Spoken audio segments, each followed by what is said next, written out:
السلام علیکم ورحمۃ اللہ وبرکاتہ۔ وعلیکم السلام میرا ورحمۃ سوال ہے آپ سے کہ یہ میں نے پڑھا بھی ہے اور سنا بھی ہے کہ آپ اپنے دامن کے ساتھ، دوپٹے کے ساتھ یا قمیض کے ساتھ، آستین کے ساتھ، بازوؤں کے ساتھ منہ صاف کرتے ہو تو آپ کے نا گھر میں غربت آتی ہے۔ تو میں نے آپ سے یہ پوچھنا تھا کہ یہ حدیث کتنی صحیح ہے، یہ آپ مجھے بتا دیں گے؟ کیا یہ صحیح ہے؟ نحمدہ ونصلی علی رسولہ الکریم، اما بعد۔ آپ دیکھ رہے ہیں نور ٹی وی جدہ اور میں ہوں آپ کا دوست، آپ کا ہوسٹ محمد عاقل۔ آپ اگر ہمارے چینل پر پہلی مرتبہ تشریف لائے ہیں تو براہ کرم سبسکرائب کر لیجئے اور بیل آئیکن دبانے کے بعد آل نوٹیفیکیشن ضرور الاؤ کیجئے تاکہ اس طرح کی قیمتی ویڈیوز آپ تک پہنچتی رہیں۔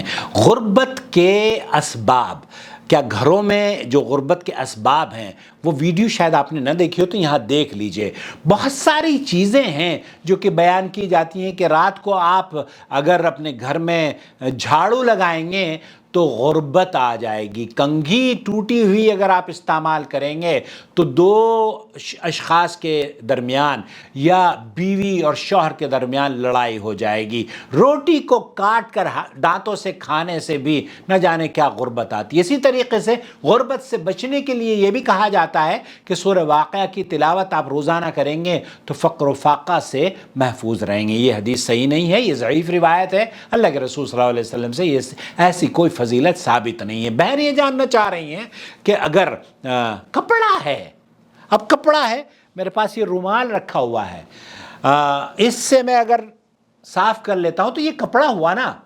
اسی طریقے سے اگر اس کو اخلاق اور ادب کے دائرے میں دیکھیں تو یہ غیر مہذب سا طریقہ لگتا ہے کہ ایک آدمی اپنی ہی آستین سے یا اپنے ہی پہلو سے یا اپنے ہی دامن سے یا اپنے ہی کسی کپڑے سے منہ صاف کر رہا ہے۔ حالانکہ عورتیں، ہمارے گھروں میں عورتیں ماشاءاللہ بیٹھی رہتی ہیں، کھانا پکاتی رہتی ہیں اور اپنے ہی اس دوپٹے سے پسینے بھی سکھاتی رہتی ہیں، تو اس میں کوئی قباحت نہیں ہے، یہ تو کپڑے ہیں۔ لیکن یہ کہنا کہ اگر آپ دوپٹے سے اپنے پسینے کو سکھا لیں گی یا منہ سکھا لیں گی یا وضو کے بعد کچھ اپنے ہی کپڑے سے رومال کے بجائے دوپٹے سے یا آستین سے یا اپنے کسی پلو سے آپ اگر اپنے چہرے کو صاف کر لیں گی تو یہ غربت اور فقر و فاقہ لے کر آئے گا۔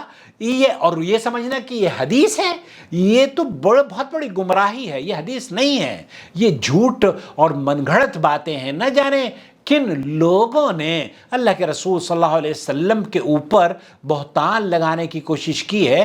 اللہ رب العالمین ان کی شر سے ہمیں محفوظ فرمائے۔ اللہ کے رسول صلی اللہ علیہ وسلم نے فرمایا ہے، من کذب علی متعمدا، جو مجھ پر جان بوجھ کر جھوٹ باندھتا ہے نا، فلیتبوأ مقعدہ من النار، تو اسے چاہیے کہ وہ اپنا ٹھکانہ جہنم میں ریزرو کر لے۔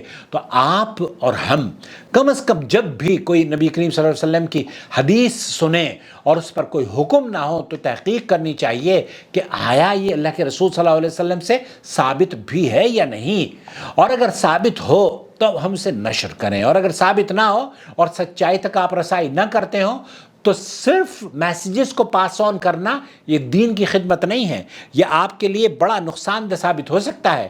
تو ہر وہ میسیج جو آپ کے پاس آتا ہے بغیر تصدیق کے دوسروں کے ساتھ شیئر نہ کیا کریں۔ اور اس طرح کی باتیں کہ الٹی جھاڑو آپ نے لگا دی، جھاڑو الٹی رکھ دی، چپل الٹی رکھی ہوئی ہے، چپل پہ چپل رکھی ہوئی ہے، نہ جانے کون کون سے ایسے توہم پرستی مسلمانوں میں آ گئی ہے، اس کی کوئی حیثیت نہیں ہے۔ ہمارا رزق ہمارے لیے وسعت اللہ رب العالمین سے ہمیں مانگنی چاہیے، اور جو رزق مجھے اور آپ کو ملتا ہے نا، وہ اللہ رب العالمین نے میری اور آپ کی پیدائش سے پہلے ہی ہمارے نصیبوں میں لکھا ہوا ہے۔ اللہ تعالیٰ میرے اور آپ کے نصیب میں جو مال اور فائدے اور فضیلت لکھے ہوئے ہیں، اللہ رب العالمین اس میں برکت اور اس میں اللہ تعالیٰ خیر و بھلائی کے فیصلے فرما دے۔